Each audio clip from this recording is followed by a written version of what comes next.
Pourquoi est-ce que vous portez votre masque sur le menton, madame? Parce que j'ai de l'allergie et ça m'étouffe quand je marche trop vite. C'est pas agréable. Pas facile de s'habituer à cet accessoire qui s'invite dans notre quotidien. Mais le port du masque n'est pas un geste anodin. Inutile quand on est seul en voiture ou à l'extérieur. Il est indispensable en présence d'autres personnes et on ne le manipule que par les élastiques. Il est capital que le masque recouvre bien le nez et le menton.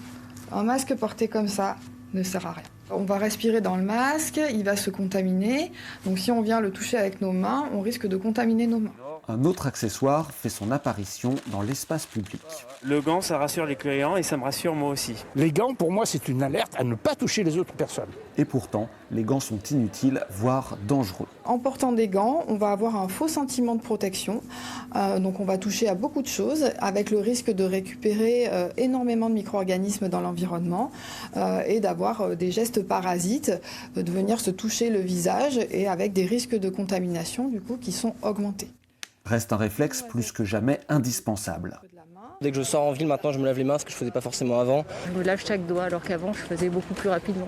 Il faut frotter pendant 30 secondes au gel hydroalcoolique, les paumes, le dos des mains, les doigts entrelacés, sans oublier les ongles, les pouces et les poignets. Et il est vraiment important de continuer cette friction jusqu'à ce que les mains soient parfaitement sèches et douces.